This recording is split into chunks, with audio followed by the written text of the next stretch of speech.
আসলে আমি তো প্রথম থেকে বলে আসছি যে তদন্ত হোক, তো তদন্তর মাধ্যমে কিন্তু আমরা দেখছি যে নিউজে আপনাদের মাধ্যমেই যে আমরা দেখতে পাচ্ছি যে আমাদের বাবার যে হত্যার কিলার, যে 7 জন কিলার ছিল, যে 7 জন বলা যায় যে কিলিং মিশনে ছিল, তারা কিন্তু ইতিমধ্যে গ্রেপ্তার হয়েছে। আপনারা এটিও জানেন যে একজন কিন্তু পলাতক আছে, শাহিন, যে আমেরিকাতে পলাতক আছে, তাকে এখনও ধরা সম্ভব হয়নি। তবে আমি ইন্ডিয়ান পুলিশের সহযোগিতা চেয়েছি, আমি বলেছি যে ইন্টারপোলের মাধ্যমে তাকে যেন নিয়ে আসা হয়। আর আপনারা এটিও দেখেছেন যে আমাদের ঝিনাইদহ জেলা আওয়ামী লীগের 2 জন নেতার কথা আমরা শুনেছি, তারা আমাদের আইনশৃঙ্খলা বাহিনীর ডিবি থেকে তাদের কিন্তু ইতিমধ্যে গ্রেপ্তারও করেছে। আমি একটি কথাই বলবো যে যারাই গ্রেপ্তার হয়েছে যথেষ্ট তদন্ত সাপেক্ষেই তাদেরকে গ্রেপ্তার করা হয়েছে। অভ্যন্তরীণ রাজনীতি কোন্দল তো অবশ্যই আছে। আপনারা একটি জিনিস দেখেন যে ঝিনাইদহ জেলা আওয়ামী লীগের 2 জন নেতা গ্রেপ্তার হয়েছে, তা কেন গ্রেপ্তার হলো? কেন গ্রেপ্তার হলো?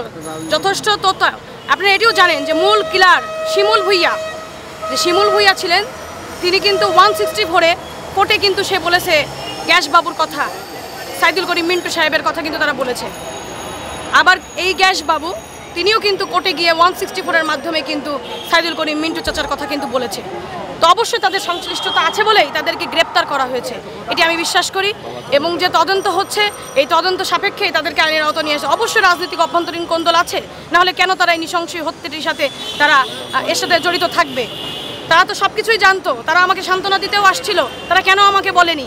আমি যখন সাংবাদিক ভাইদের কাছে চেয়েছি আমার বাবা নিখোঁজ, আমার বাবার খোঁজ করুন আপনারা, আমি ডিবি প্রধানের কাছে গেছি, আমি ডিবি পুলিশের কাছে গেছি যে আমাকে সহযোগিতা করুন, তখন কেন তারা আমাকে জানালো না? কেন তারা পুলিশের সহযোগিতা নিল না? তিনি জেলা আওয়ামী লীগের অভিভাবক, তার কেউ তার দায়িত্বের মধ্যে পড়ে না যে একজন সংসদ সদস্য জননেত্রী শেখ হাসিনা তার নৌকা প্রতীক দিয়ে 3বার পাঠিয়েছে, তার দায়িত্বের মধ্যে পড়ে না? তাহলে কেন এইগুলো তথ্য গোপন করা হয়েছে? আপনি তো জানেন যে তথ্য গোপন করাও কিন্তু এটাও কিন্তু এক ধরনের এর অপরাধ।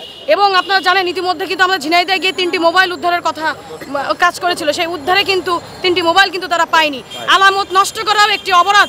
আমি চাই প্রত্যেকটা অপরাধের শাস্তি হোক এবং সকলের শাস্তি চাই এবং ফাঁসির দাবি করি। আমি আশাবাদী, আমি মাননীয় প্রধানমন্ত্রী দেশরত্ন শেখ হাসিনা মমতাময়ী মা, তার উপরে আমি শতভাগ, মানে আমি আপনাকে কি বলবো, তিনি আমার অভিভাবক। আমি বিশ্বাস করি যে তিনি এই হত্যার সুষ্ঠু বিচার করবেন এবং সকলকে সর্বোচ্চ শাস্তি তিনি দেবেন। আইনগত আমি তো দেখছি যে আমাদের পুলিশের আইনশৃঙ্খলা বাহিনী যারা কাজ করছে তারা খুব ভালোভাবে কাজ করছে। আপনারা জানেন খাগড়াছড়ি থেকে ওইখান থেকে 2টা আসামি কিন্তু তারা পাহাড়ের ওইখান থেকে কিন্তু ধরে নিয়ে এসেছে। আমি অসংখ্য ধন্যবাদ জানাতে চাই ডিবি প্রধান সহ ডিবির যে কর্মকর্তা যারা আছে সকলকে আমি কৃতজ্ঞতা প্রকাশ করতে চাই যে ওই পাহাড় থেকেও কিলারদের কিন্তু তারা ধরে নিয়ে আসছে। তো আমি চাই যে সকলের সর্বোচ্চ শাস্তি হোক এবং আমি বিশ্বাস করি যে সকলের শাস্তি অবশ্যই নিশ্চিত করা হবে এবং আপনারা তো আমার পাশে আছেন সে পর্যন্ত। আমি আপনাদের পাশে চাই, আপনাদেরকে নিয়েই আমি আমার বাবার হত্যার বিচার করব এবং ফাঁসির দাবি করে তাদের যেন ফাঁসি হয়। এবং আমি চাই যে আমার বাবার যারা খুনি এই নৃশংসভাবে হত্যা করেছে তাদের যেন প্রকাশ্যে দিবালোকে তাদের যেন শাস্তি দেওয়া হয়। এবং আমি সন্তান হিসেবে দেখে আমি যেন শান্তি পাই যে আমার বাবার যে নৃশংসভাবে হত্যা, পৃথিবীর ইতিহাসে কোনো একজন জনপ্রিয় সংসদ সদস্যকে এভাবে হত্যা করেছে বলে পৃথিবীর ইতিহাসে দ্বিতীয় নজির নেই বলে আমি এটি জানি। তো আমি বিশ্বাস করি যে এই হত্যার বিচার হবে এবং এই হত্যার সর্বোচ্চ শাস্তি হয়ে পৃথিবীর ইতিহাসের পাতায় নতুন একটি নজির হোক।